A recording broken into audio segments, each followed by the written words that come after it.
Rogério Ceni já apresentou para a diretoria do São Paulo a lista de reforços que ele pretende para 2022 e no vídeo de hoje do canal do Nicola conto que o Diego Ribas não é o único jogador do Flamengo nessa relação.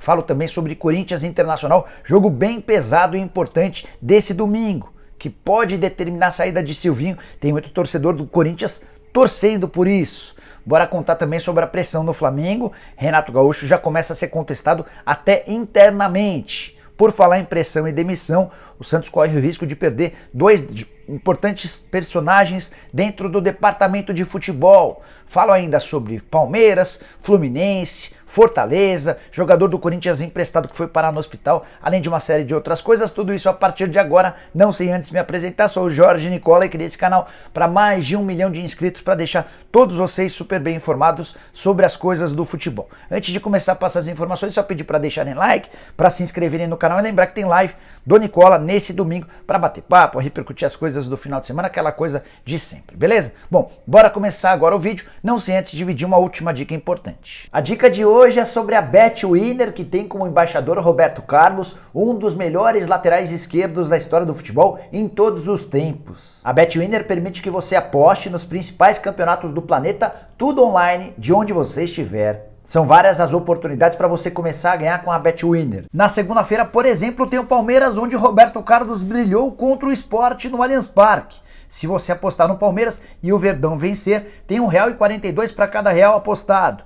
Empate rende R$ 4,44 e um triunfo do Sport vale R$ 7,60. Para se cadastrar é fácil e rápido. E tem mais, usando o meu código promocional que é RC3Nicola, de Roberto Carlos e Nicola, você ganha 100% de bônus até R$ 650.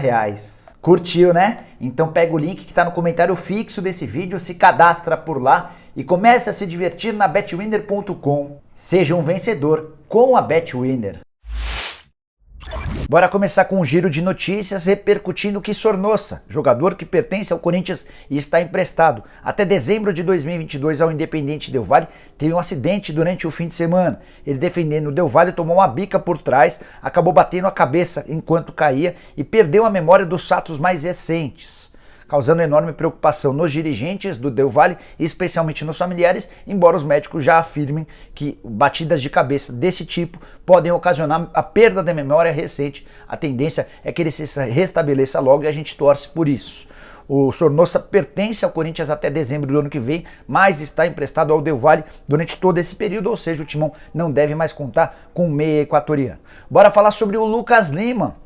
O jogador que pertence ao Palmeiras está emprestado ao Fortaleza até o fim do ano e fez grande jogo contra o Atlético Paranaense na noite desse sábado, vitória do Fortaleza por 3-0.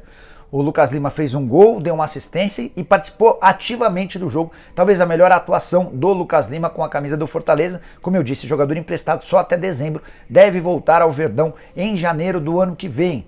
Só para completar, é legal contar também que o Fortaleza alcançou 26 rodadas no G4, novo recorde entre times do Nordeste. Com essas 26 rodadas, o Fortaleza ultrapassou o Vitória, que tem 25 rodadas de presença no G4. O Sport é o terceiro nessa relação de nordestinos, com 21 aparições entre os 4 primeiros do Campeonato Brasileiro.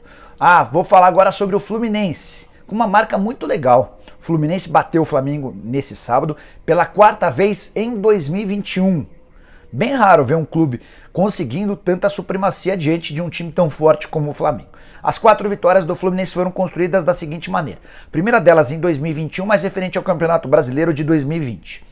A segunda no Campeonato Carioca, a terceira no turno do Brasileiro desse ano e a quarta no retorno, vitória por 3-1 com grande atuação do John Kennedy. O Flu conseguiu ser melhor, mais perigoso e mais efetivo do que o Flamengo nesse sábado. Vitória super importante para o tricolor das Laranjeiras e que afundou o Flamengo em crise. Daqui a pouco a gente fala sobre a situação de Renato Gaúcho. Antes, contar que o Palmeiras também joga nessa rodada, nessa segunda-feira, contra o Sport no Allianz Parque e pode ter a oportunidade, em caso de vitória, de alcançar a segunda colocação do Campeonato Brasileiro.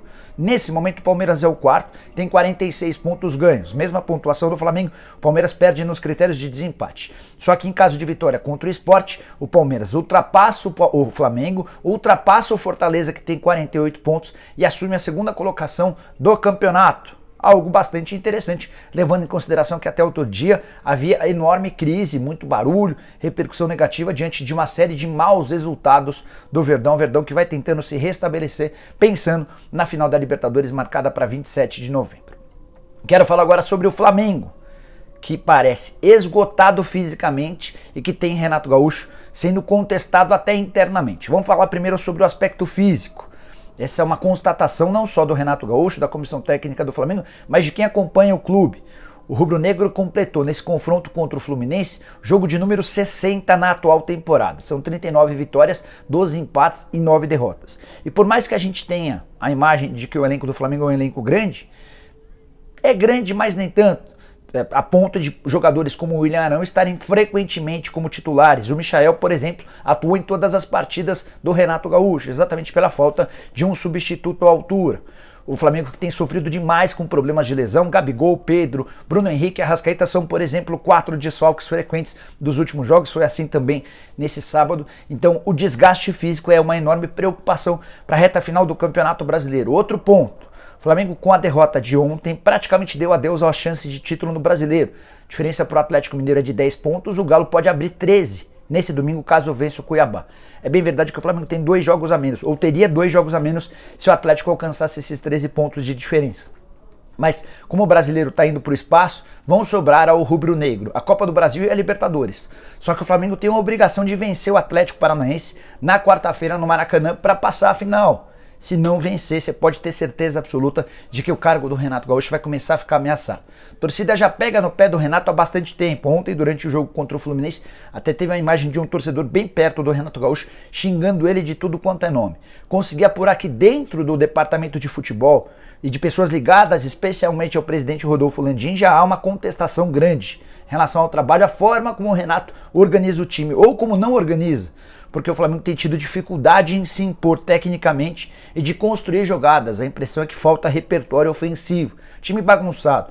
O Flamengo de ontem nem havia treinado. A escalação que o Renato utilizou para o confronto contra o Fluminense nunca havia feito um treino junto. Isso também pegou mal pro treinador do rubro-negro. E você curte o trabalho do Renato? Você acha que ele merece continuar? Você acha que o processo de fritura já é normal? Usa o espaço para comentários para deixar a sua opinião, tá bom? Só antes de mudar de assunto, contar que a entrevista do Renato pós-jogo também foi bastante ruim.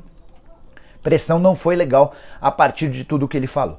Por falar em pressão, por falar em demissão, quero contar que no Santos existe boa chance de o diretor executivo de futebol, André Mazzucco, e o gerente de futebol, Jorge Andrade, serem demitidos. Vai haver uma reunião nessa segunda-feira, como de costume, no Comitê de Gestão do Santos, e alguns dos integrantes do comitê vão defender durante esse encontro a ideia da demissão da dupla.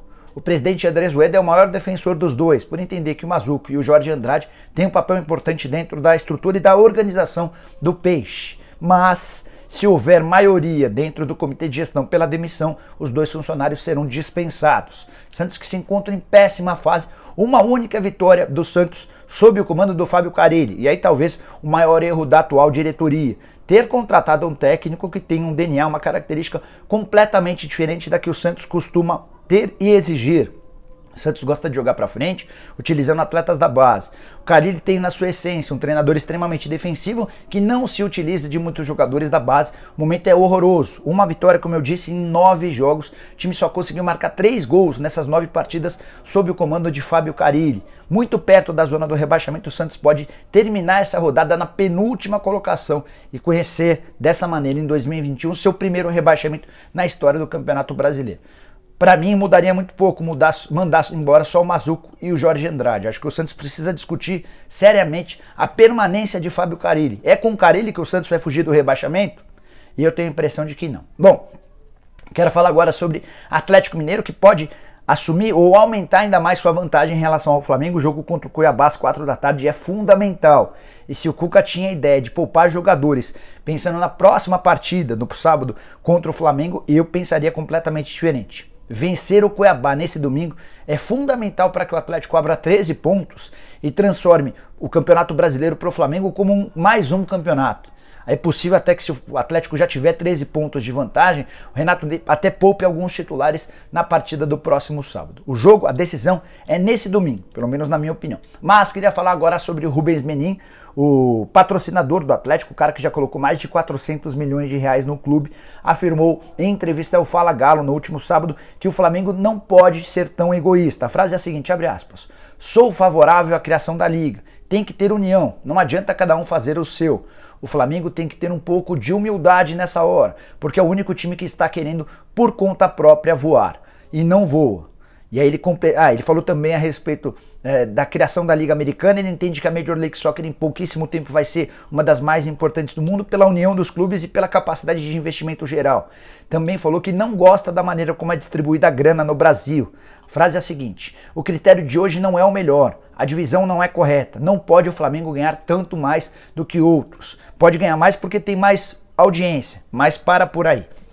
Então, na visão do Menin, o Flamengo tem que ter um pouquinho mais de grana do que os outros por causa da audiência, mas o restante tem que ser graças ao mérito esportivo. E você, o que você pensa a respeito? Em TV aberta, é basicamente assim, são 40% do bolo dividido de maneira igual, 30% por audiência e 30% pela classificação final. Onde está hoje o disparate, onde está a coisa que não respeita regra nenhuma, é no pay-per-view. O Flamengo ganha muito mais do que os outros, o Corinthians se aproxima do Flamengo e o resto com bastante dinheiro a menos. Bora falar sobre o Corinthians com uma situação inusitada para esse domingo. O Corinthians enfrenta o Internacional, jogo muito importante, dois times empatados com 40 pontos, o Inter leva vantagem no critério de desempate, é o sexto, o Corinthians é o sétimo. Jogo de vida ou morte para os dois clubes na briga por classificação para a Libertadores, em Porto Alegre. Mas tem torcedor do Corinthians nas redes sociais afirmando que vai torcer por uma derrota do Corinthians. Tudo porque entende-se que, em caso de derrota, o Silvinho pode ser demitido.